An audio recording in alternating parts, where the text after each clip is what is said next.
E na sequência dos vídeos anteriores, vou neste vídeo mostrar com alguma simplicidade como é que nós podemos fazer então a criação, consulta, gestão, etc. de bases de dados MySQL, utilizando um software muito simples que é o Database.net. Há 2 vídeos atrás nesta série eu falei aqui das alternativas para a utilização do PHPMyAdmin, que de facto, e eu concordo com essa opinião, não é o software mais intuitivo para podermos trabalhar as nossas bases de dados no servidor de MySQL. E por conseguinte eu enumerei um conjunto de diferentes ferramentas, mostrei inclusive no vídeo anterior como podemos instalar o MySQL Workbench, que é uma das ferramentas muito usadas por quem desenvolve, mas existem ferramentas muito mais simples e que podem cumprir com a esmagadora maioria dos objetivos que nós pretendemos.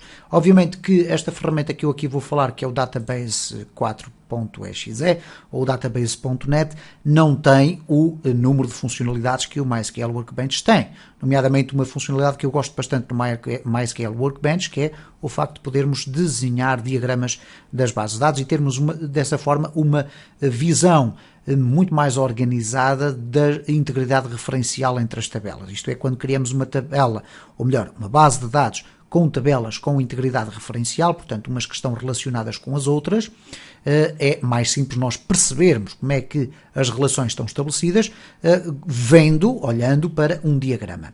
Ora, quando eu refiro um diagrama de uma base de dados, deixem ver se eu encontro aqui, Database Diagram. É exatamente isto que aqui aparece, ok? O diagrama de uma base de dados é algo que é bastante importante a partir do momento em que nós começamos a ter bases de dados com uma dimensão considerável. Se nós estamos a falar da utilização apenas de 3 ou 4 tabelas relacionadas entre si, nós facilmente decoramos a relação que existe entre elas. No entanto, quando começamos a ter uma base de dados com imensas tabelas, elas começam a ter relações complexas. As relações de um para todos, um para muitos, um para um, etc. E começamos a ter questões relacionadas com a integridade referencial, que faz com que um registro, quando é apagado numa das tabelas, vai automaticamente e por cascata, ok? Eliminar os registros que tenham alguma presença nas outras tabelas. Com uma base de dados, por exemplo, deste género, é quase obrigatório nós termos uma ferramenta que permita fazer os diagramas. E o MySQL Workbench permite fazer isso. O Database.net ou Database.4 não permite fazer essa instrução. No entanto, permite-nos fazer aqui coisas muito simples e engraçadas e que nos facilitam o trabalho de uma forma completamente diferente da utilização do PHPMyAdmin.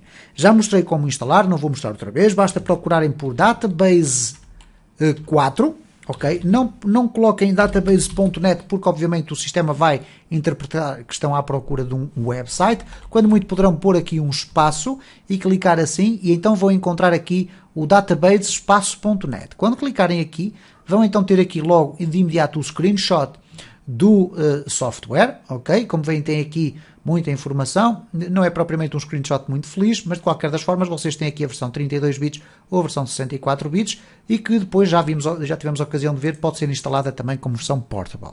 Eu tenho aqui a versão a ser instalada já e tenho já o meu servidor MySQL a funcionar.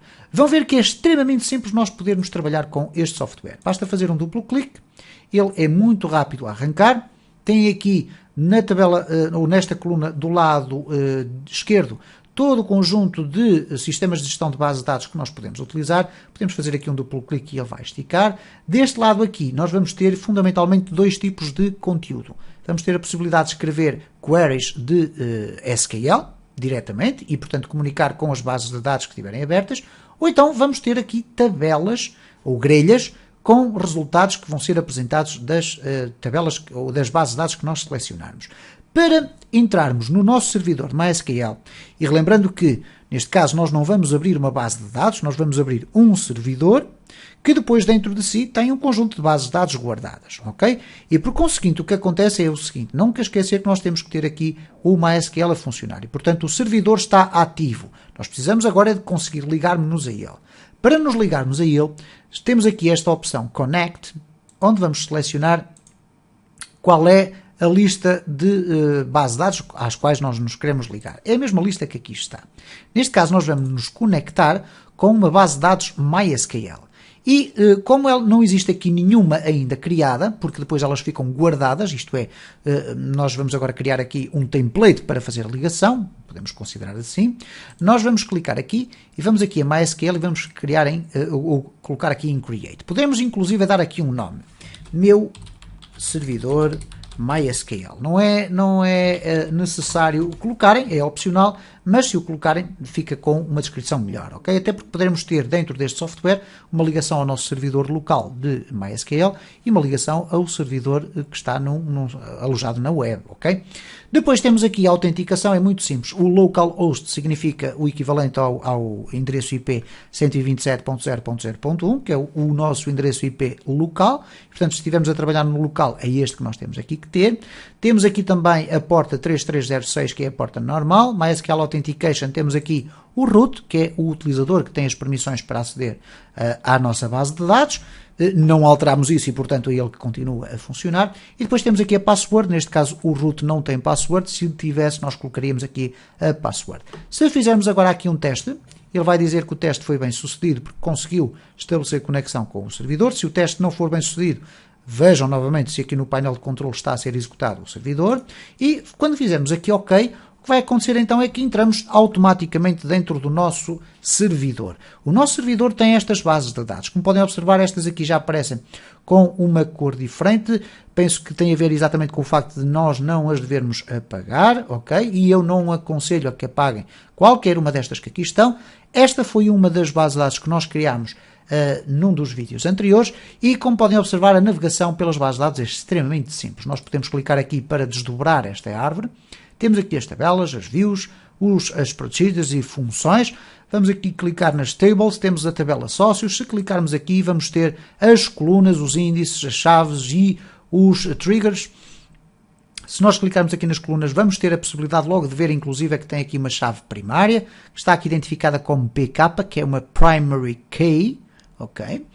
Depois temos aqui então os diferentes campos. Perguntar-me-ão então, mas como é que eu vejo a estrutura da base de dados, como é que eu posso adicionar tabelas, etc. Bom, isto é muito simples. Eu vou, antes de mais, mostrar o que é que acontece quando eu faço disconnect.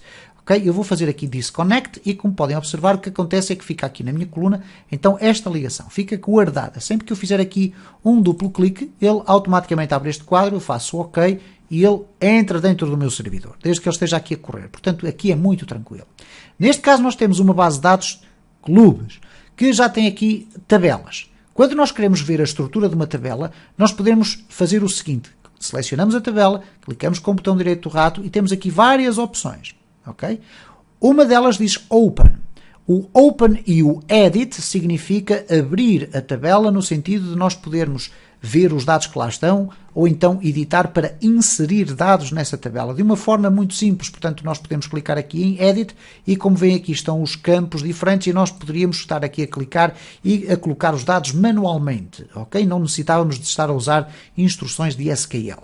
Mas, de qualquer das formas, se quisermos, e reparem que aqui os espaços vão abrindo aqui tabs, ok? Esta aqui podemos fechar, não há qualquer problema. Se clicarmos aqui, abrimos um novo quadro para poder colocar aqui uma query. Mas se eu quiser alterar a estrutura desta tabela, que é a única tabela que existe na base de dados do clube, eu posso clicar com o botão direito do rato e vou aqui à parte do Design. Okay? Quando eu clico aqui no Design, vamos então ter aqui uma forma muito simples de nós podermos construir a nossa tabela. Portanto, temos aqui as colunas com os respectivos nomes, temos aqui o tipo de valor que a coluna permite levar, temos aqui a possibilidade de definir se esta coluna leva ou não um valor nulo, ou pode levar algum valor nulo.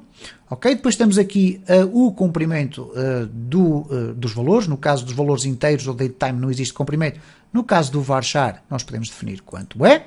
Ok? Temos aqui o valor que pode ser definido por defeito, sempre que uma nova linha é criada. E depois temos aqui este auto, que eu irei falar no próximo vídeo, que tem a ver com os mecanismos de auto-incremento. Isto é, depois eu vou explicar aqui muito rapidamente, para nós ficarmos com uma percepção muito concreta sobre isto, o que é que acontece nas chaves primárias, para que é que elas servem e a importância da existência do auto-increment, se nós o quisermos utilizar, que é uma prática comum, é a prática mais frequente, inclusive. mas iremos falá-lo no próximo vídeo. De qualquer das formas, vamos imaginar aqui que eu quero criar uma nova tabela. Eu tenho a tabela sócios e queria ter a tabela, por exemplo, pagamentos. Okay? Ou cobranças, por exemplo. Eu posso selecionar aqui nas tabelas, vou clicar com o botão direito do rato e vou usar a expressão Create Table. O Create Table aqui está identificado como se fosse o início de uma expressão de SQL, perdão, mas na realidade o que ele vai abrir é o mesmo quadro que nós vimos anteriormente, mas sem nenhuma coluna, sem nenhum dado, ok? Então o que nós vamos fazer aqui, temos aqui em cima teclas muito simples. Esta é um refresh, apenas para refrescar a estrutura que aqui está. Depois temos aqui um script mode, ok, que nos permite criar as tabelas através de instruções MySQL. Nós não queremos, clicamos outra vez, voltamos atrás. Temos aqui o mais, que permite inserir. Temos aqui uma série o delete, que permite apagar, e neste caso estamos a falar de colunas.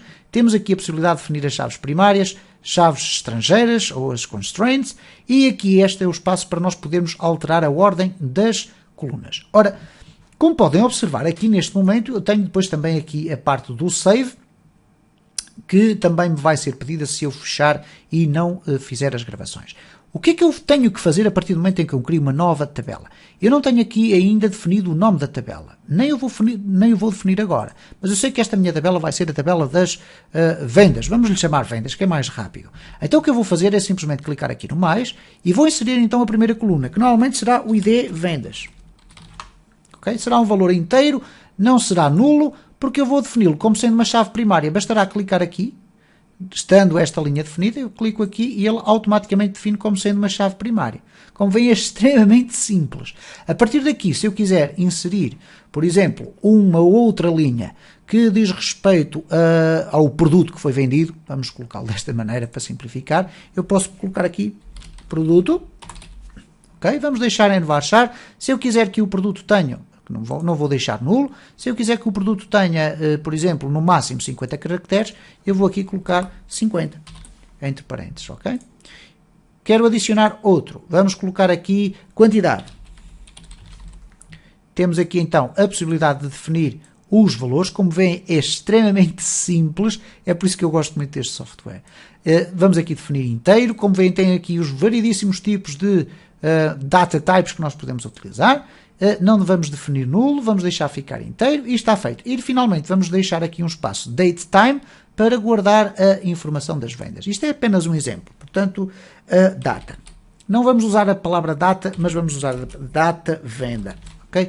Eu gosto de colocar underscores, mas existe a possibilidade de nós podermos fazer assim. Só que depois a escrita das queries é diferente e eu gosto de utilizar desta forma. Podemos eventualmente falar nisso depois mais para a frente. Aqui no varchar eu vou escolher date time. Okay? E não vou permitir nulo e, portanto, eu tenho isto feito. A partir do momento em que eu tenho a minha estrutura feita, se eu clicar aqui, ele vai me perguntar se eu quero gravar e qual é o nome da minha tabela.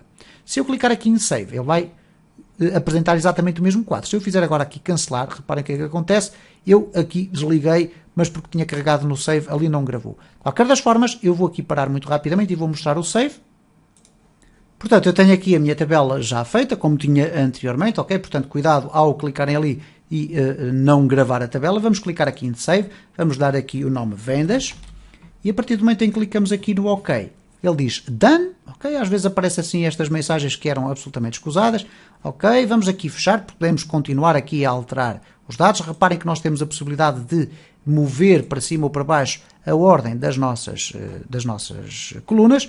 Vamos clicar aqui. E temos aqui então vendas já disponível. E como podem observar, também tem uma chave primária para o ID vendas. Reparem agora o que é que acontece para finalizarmos este vídeo.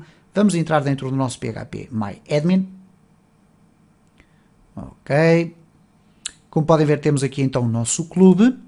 Vamos abrir aqui e a nossa tabela vendas aparece aqui.